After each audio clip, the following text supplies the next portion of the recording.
The topic that is going on is balancing of rotating masses, and in that last time we saw how to balance a single mass system, and then we saw how to balance a multi-mass system. That means when there are multiple masses which are to be balanced, but then those masses are in one single plane. How to balance them, that is what we have seen. Now today we will see the next part, that is how to balance a single mass by using two masses which are not in the same plane. You can write down, in fact, balancing of single mass. This is the C.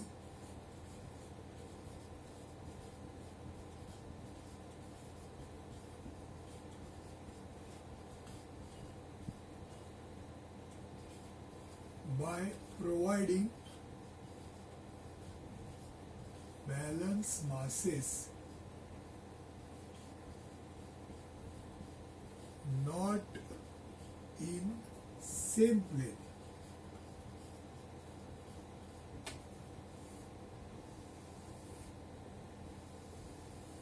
See, what we have written is balancing of a single mass. That means only one mass is there which you have to balance, but then the balance masses which we are going to add, they are not going to be in the same plane. First of all, masses means there are more than one. Last time we saw that for a single mass you can balance it by placing one more mass. So just one mass in the same plane was enough. Now we are saying that you have to balance that same single mass by two masses. Multiple masses, two masses, and these two masses are not going to be considered not going to be in the same plane. That means they will be in the different plane. Now see what this means and why it is so. I will just draw a figure where there is, let's say, one mass M at a distance r, and the shaft is rotating by angular velocity omega. There is a typical situation. There is a mass which is unbalanced mass, causing of course a force, centrifugal force, which is to be balanced. Last time we saw by adding one more mass here in the same plane. That was A. This is C now. Now here what we say, we need to provide two masses first of all. So I'll write them, B1 and B2. So one mass is here.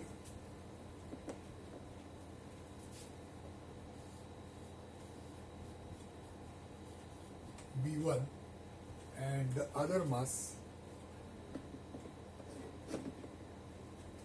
is somewhere here, which is B2.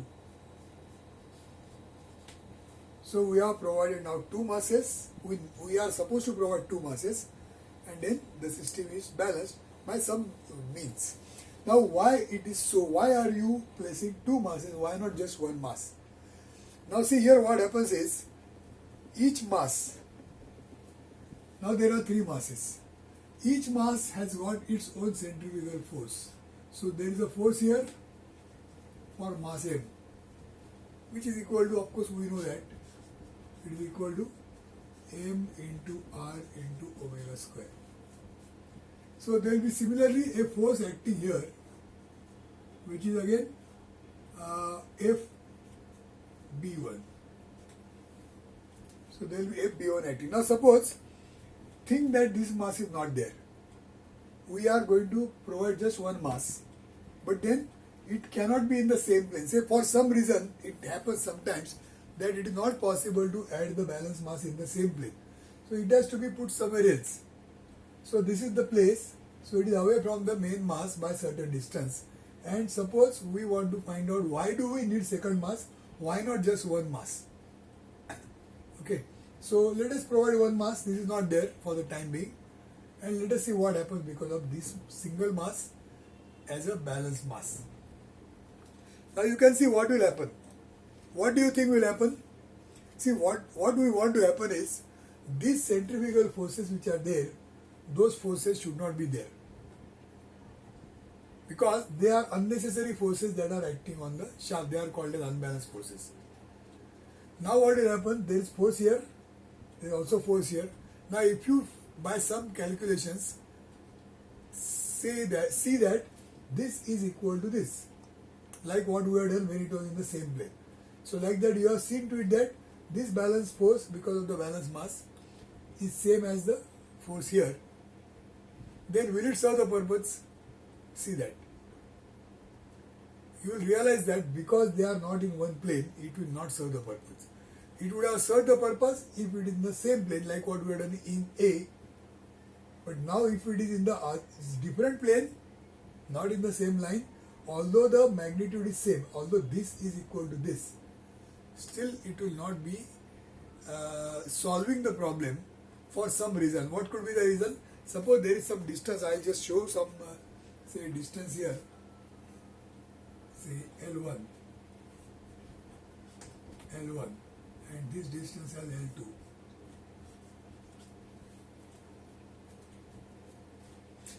Now this mass is at a distance L1. B1 mass is at a distance of L1. Now on this shaft, what are the forces acting? Suppose I draw this shaft separate as a free body diagram. Then on this shaft, there is force acting here, that is Fm, and there is force acting here, that is Fb1. And the distance between the two forces is L1. Now what do you think will happen to the shaft? Imagine shaft is like this. Now here there is one force acting upwards, here there is one force acting downwards. So when there are two forces acting like this, it will result into a rotation like this. So a couple will be formed, a moment will be formed, and in this situation there will be a couple equal to, I'll call it as C1, and this C1 is equal to Fm into L1. Suppose both are equal.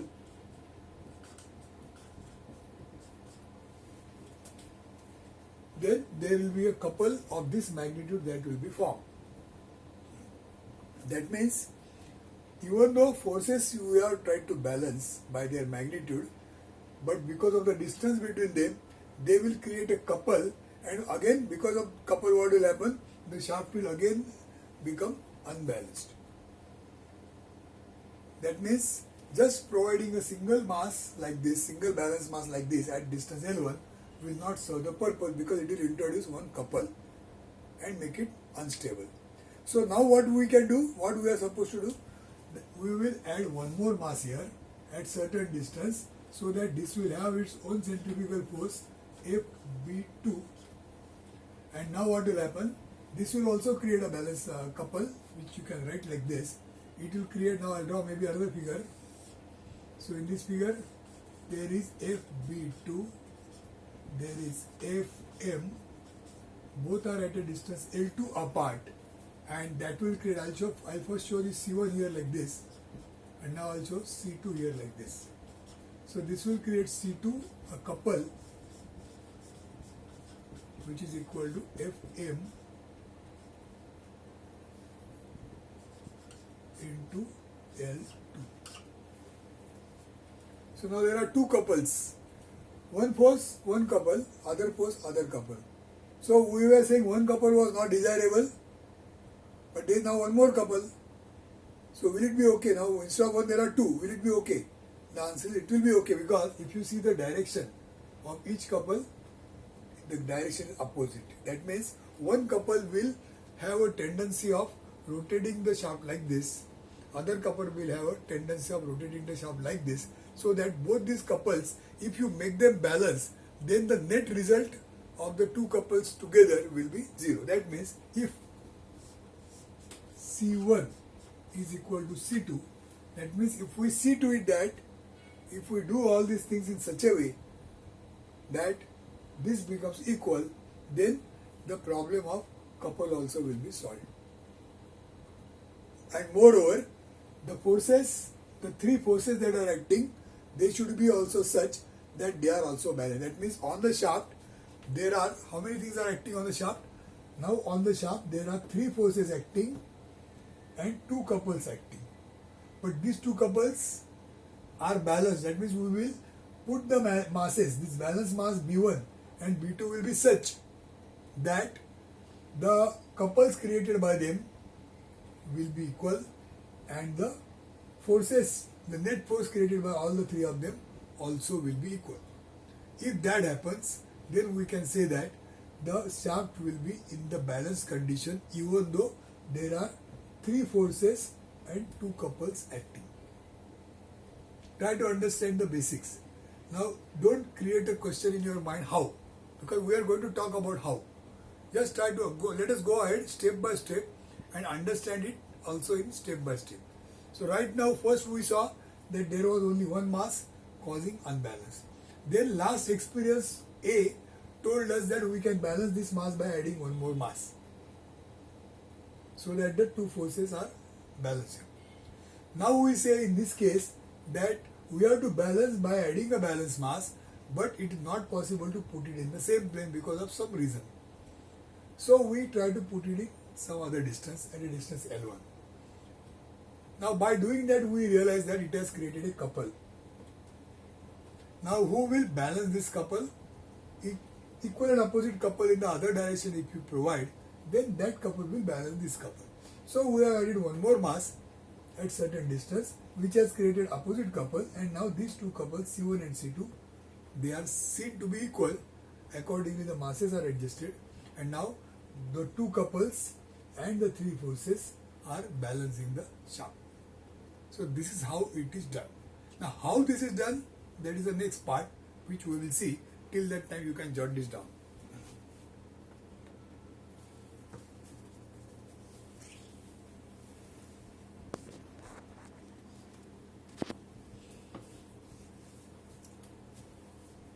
Okay, so how do we do that? Whatever we discussed, how do we do that? In the sense that how to balance a mass by adding more masses in different planes. That is what we are supposed to analyze further.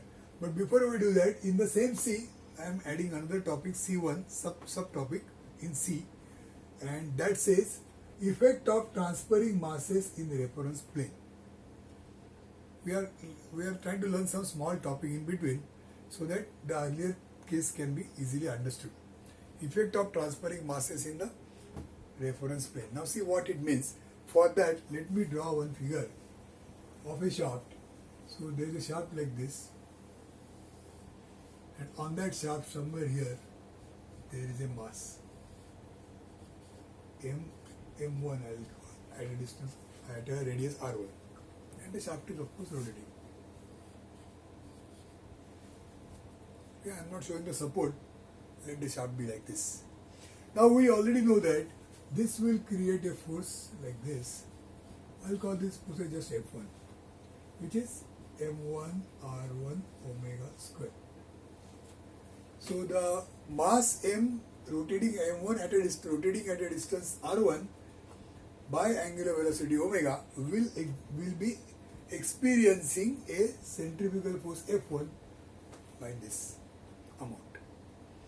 Now what we do, somewhere here on the shaft, somewhere here at a distance L1, we think of a plane. So I am just drawing one plane perpendicular to the shaft at this point. That means this plane is intersecting the shaft at this point. Now what I am doing is, at this point in this plane, let us draw a force F1. Let there be force F1 acting on the shaft at this point, which is same as this force F1. And there is one more force acting at the same point in the opposite direction, like this. That means on the shaft there is this force acting, but what we have done, we have added two more F1, F2, F1, F1 at some other point, which is incidentally a point in some plane, and these two forces are equal and opposite. Now because they are equal and opposite, this will not, adding these two forces will not cause any disturbance. That means there is no change in the system, there is no change in the working, because whatever we have done, these two forces are equal and opposite. So as if they are cancelling each other and as if they are not there. So we can very well do like this. Now see what happens. As such, there are how many forces acting on the shaft? F1 here, F1 here and F1 here.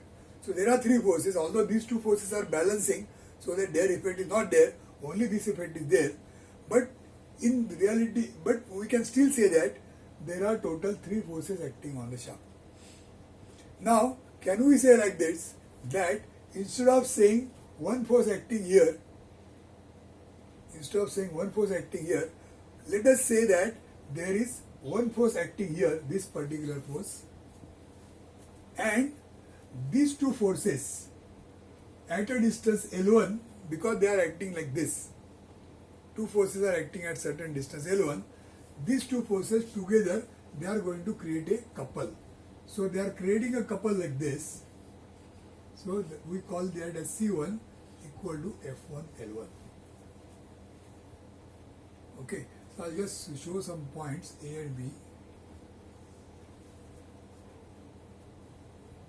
So saying that, so F1 acting at A, only F1 is acting at A, is same as saying F1 acting at B plus C1, which is equal to F1 into L1 acting on shaft as a couple,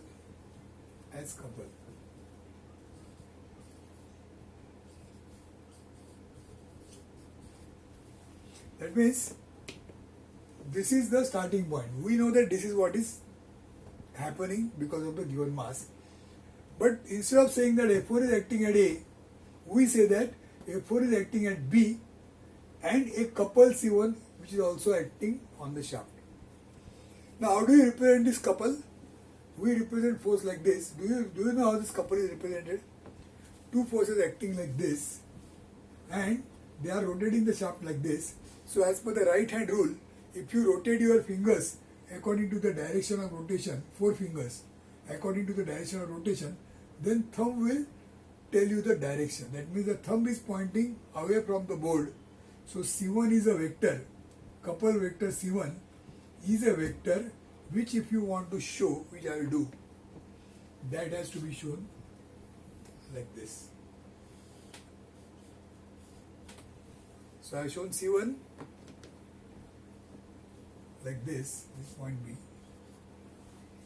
So vector C1, which is a couple vector whose magnitude is this much, and this vector is in this direction. So instead of F1 acting at point A, we say that there is F1 acting at B and C1 acting at B. Maybe we can write the same statement again, equal to F1 at B plus C1 at B. I'll say AND, because plus has got some mathematical meaning.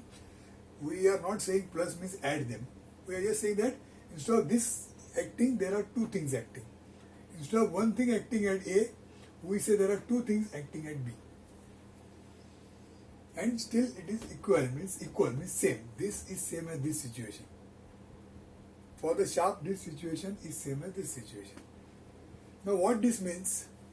We have transferred the masses or the effect in a reference plane.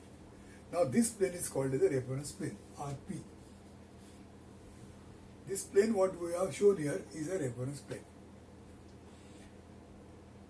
Now suppose there are, instead of one mass, there are many masses are acting, present in the system.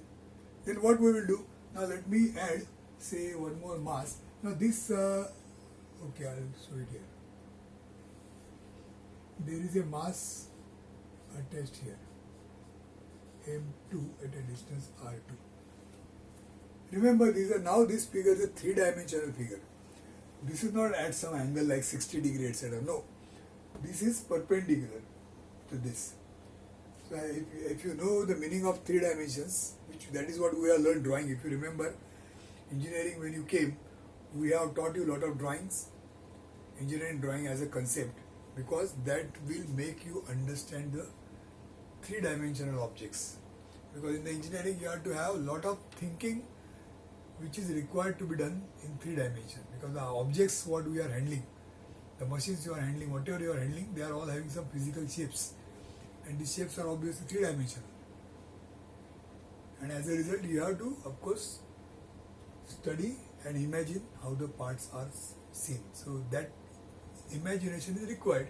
That's why we learn drawing. So when we learn drawing, that time we have got the understanding of three-dimensional drawing. We call that as isometric drawing, etc.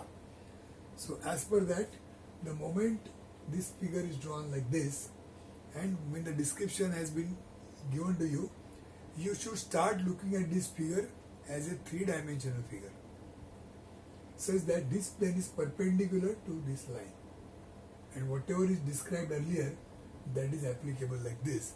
So force F1 is in this direction, and force couple C1 is perpendicular to F1. That means this is 90-degree angle. This angle is 90-degree angle. That we have to imagine first. That is the first thing. So now we are doing some addition. There is one more force added here. That means there is one more mass added here. And again, as this is shown perpendicular, this is also perpendicular, but this is in the horizontal plane. This is the vertical plane. Now this mass will again experience a centrifugal force F2. So just like what we have done for F1, now we have to do something similar for F2. What we have done for F1, we have said that instead of F1 acting here, we say F1 is acting here and a couple also is acting here, which is 90 degrees in this direction. So similarly, can we handle this F2? So instead of saying F2 acting here, we will say that F2 is acting again in the reference plane like this, same direction, and there will be C2 because of this F2, which will be somewhere here. In the same sense, see, if with respect to F1, C1 was in this direction. So you can say by rotating in the clockwise direction, anti-clockwise direction. So like that, F2 to C2 again in the same anti-clockwise direction you have to rotate and bring it at this place. So say, instead of saying F2 acting here, you can say F2 and C2 acting in the reference plane. So likewise, suppose now there is a force here because of a mass here, which is F3. Now what do we do? Because of this F3, we say that there is F3 acting here and a couple C3 in the same direction, so like this, so this way, C3 acting here. So instead of saying F3 acting at this point, we say F3 acting in the reference plane and C3 also is acting